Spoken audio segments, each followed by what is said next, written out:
All right. Let's dive into this treasure trove of cybernetics you've sent our way. Excerpts from Cybernetics, from Inception to ASI. Wow, you're clearly aiming for a high-level understanding here, and I'm all for it.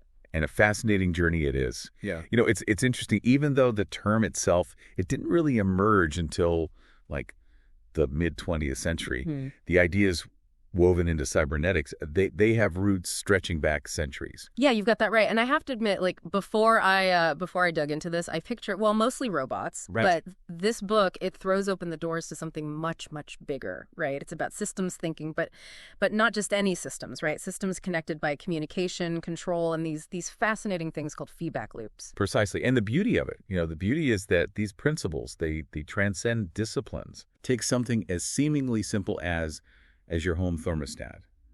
It's using feedback to maintain a comfortable temperature, constantly adjusting based on the information it receives. Our bodies, they do the same thing, like when regulating our internal temperature. Yeah. It's a beautiful illustration, I think, of how cybernetics helps us find these elegant parallels between the natural world and the technologies that we create. It's like suddenly seeing the matrix code behind everyday life, but instead of green scrolling text, it's feedback loops everywhere. Speaking of which, how do these feedback loops actually work? Could you walk us through the mechanics? Absolutely. Imagine a system, let's say the cruise control in your car. Okay. It has a goal, right, to maintain a specific speed. Right, so it receives information from sensors that measure the car's current speed. Okay. And if the speed drops below that set point, the system kicks in, right? Sends a signal to increase the engine's power. As the car accelerates and hits that target speed, the sensor then tells the system to back off, to ease off. This constant loop of information and adjustment, this is the essence of a feedback mechanism. So it's like a constant conversation between the system and its environment. Yes. Making adjustments on the fly to stay on track. Exactly. The book mentioned these things called the Macy conferences. They sounded like some serious brainstorming sessions back in the day. They were pivotal, actually. Imagine a room filled with brilliant minds from all these diverse fields, mathematicians rubbing shoulders with anthropologists, engineers debating with social scientists. The Macy conferences were a melting pot of ideas, a real testament to the interdisciplinary nature of cybernetics from the get-go. Yeah. They weren't looking for easy answers. They were grappling with the complexities of systems and communication and control in a way that hadn't really been done before. So it wasn't just one aha moment, but a slow burn of insights from all these different fields coming together. Exactly. Yeah. And those insights have had a profound impact, especially in the realms of biology and medicine. I mean, our bodies, they're essentially a collection of incredibly intricate feedback systems, constantly working to keep us alive and functioning. Right. The book mentioned blood pressure, for example. Exactly. Blood pressure regulation, that's a classic example. Okay. So specialized sensors, they're continuously monitoring the pressure within your blood vessels. And if it gets too high, they send signals up to your brain, which then directs your heart to slow down and your blood vessels to dilate, which brings that pressure back down. It's like an internal self-regulating system that keeps everything in check. That's incredible. And then there's the whole world of medical devices that the book touches on. Oh, absolutely. And what's so fascinating is how these devices are becoming increasingly sophisticated, almost mimicking the body's own regulatory processes. Wow. Take insulin pumps, for instance. Right. They use sensors to constantly monitor blood sugar levels and automatically deliver the right amount of insulin, just like a healthy pancreas would. This kind of technology, it wouldn't be possible without a deep understanding of feedback loops and control systems. Right. It's cybernetics in action, improving and even saving lives. It's remarkable how these cybernetic principles have revolutionized healthcare. But let's shift gears a bit and talk about another area where cybernetics has had a massive impact. Technology. The book dives into automation, which feels particularly relevant these days. Absolutely, and it's fascinating to see how automation itself has evolved, all thanks to cybernetics. Think back to like the Jacquard loom invented in the early 1800s. Right.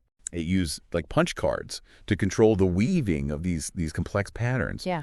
A very early example of like programmed instructions, guiding a machine. Yeah. That's a direct ancestor to the automated systems we see in factories today, right? Yeah. From assembly lines to robotic arms, all rely on those core cybernetic principles of feedback and control. It's mind-boggling how those early innovations paved the way for the technology that we often take for granted today. And speaking of taking things for granted, the internet, it's practically woven into the fabric of our lives now. But yeah.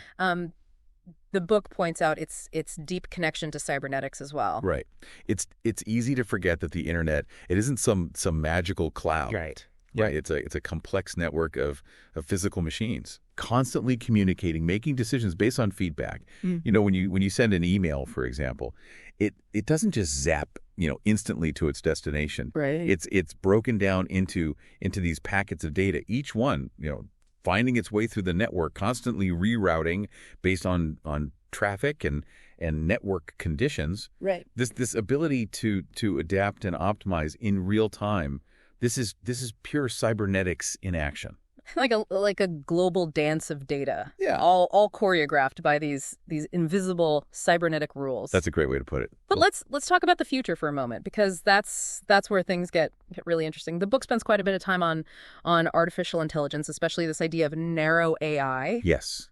Narrow AI. This is what we're seeing all around us today. Okay. Think of a chess playing AI that can beat grandmasters, or a program that can translate languages with remarkable accuracy. These systems they're incredibly powerful within their specific domains, but they often struggle outside of them. You wouldn't ask your chess playing AI to write you a poem, right? At least not yet. Okay, so narrow AI is impressive but limited. Right. But the book also talks about artificial general intelligence, or AGI, which seems like a whole different ballgame. What's the distinction there? AGI, this is the big dream, right? the quest to create machines that possess the same kind of flexible, adaptable intelligence as humans. We're talking about systems that can learn and reason, problem solve, even be creative across a wide range of tasks, not just one specific area. That sounds incredibly ambitious. What are some of the challenges in actually achieving AGI? Well, replicating the full spectrum of human intelligence, it's no small feat. Right. One of the biggest hurdles is really understanding how our brains actually work, the intricate interplay of neurons, the complexities of consciousness, emotions, intuition. Yeah. We're still a long way from fully grasping those mysteries. So it's like trying to build the world's most advanced computer without a complete understanding of the underlying software. Yeah.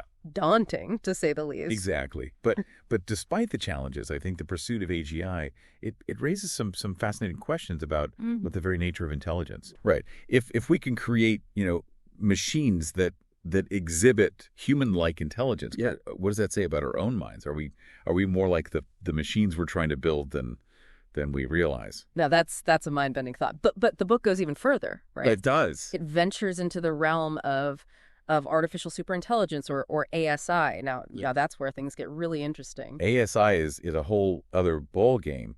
It's the hypothetical point at which artificial intelligence surpasses human intelligence, potentially by a significant margin.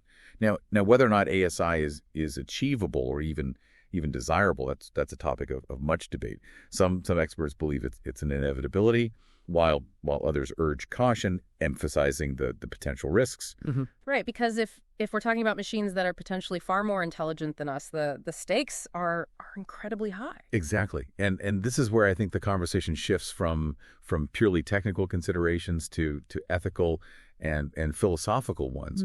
If we do develop ASI, how do we ensure that it remains beneficial to humanity? How do we align its goals with our own? These are questions that we as a society we need to grapple with sooner rather than later. It's like we're standing at the edge of a whole new era, not quite sure what's waiting on the other side. But it strikes me that this isn't just about some distant technological future, right? Cybernetics is already shaping our world in profound ways even today. Absolutely. One area where we're seeing its growing influence is in ecology. Just as our bodies rely on these intricate feedback loops, so too do ecosystems, right? Yeah. Cybernetic principles, they're helping us understand the delicate balance of these systems, how populations interact, how resources are managed, how changes in one area can ripple throughout the entire web of life. So it's like using the lens of cybernetics to see the interconnectedness of nature, Yes. which seems incredibly relevant, in the face of challenges like climate change. Precisely. Cybernetics can inform conservation efforts. It can help us, model the potential impact of human activities and even guide us toward more sustainable practices, right? Yeah. It's about recognizing that we're not separate from nature, but we're part of a larger interconnected system. And that our actions have consequences that reverberate throughout that system. The book doesn't delve into economics, but I can't help but think about the parallels there as well. I mean, after all, markets are driven by feedback loops, right? Supply and demand, prices adjusting based on consumer behavior. It's all interconnected. You're spot on. In a way, you could argue that economics is a form of applied cybernetics, whether we realize it or not. Yeah. Central banks, for instance, they constantly monitor economic indicators like inflation and unemployment, adjusting interest rates to try and maintain stability. Right. It's all about managing a complex system through feedback mechanisms. Just like those early pioneers of cybernetics, they envisioned. It's amazing to think how these principles, which emerged from those early Macy conferences, have rippled out to influence so many aspects of our lives, from the technology we use to the way we understand our place in the natural world, even the global economy. Yeah, it speaks to the power of this systemic view. Yeah. This recognition that everything is interconnected, right? Yeah. And that's what I find so compelling about cybernetics. It's not just a collection of theories, but a framework for understanding complexity, for making sense of this intricate web of relationships that make up our world. And for shaping that world, hopefully for the better. I hope so, yeah. This deep dive into cybernetics has been eye-opening, to say the least. We've covered a lot of ground, from the history of this fascinating field to its far-reaching implications for technology, biology, even our understanding of intelligence itself. But if there's one takeaway I hope our listeners are left with, it's this: that we are not passive observers in a world governed by forces beyond our control.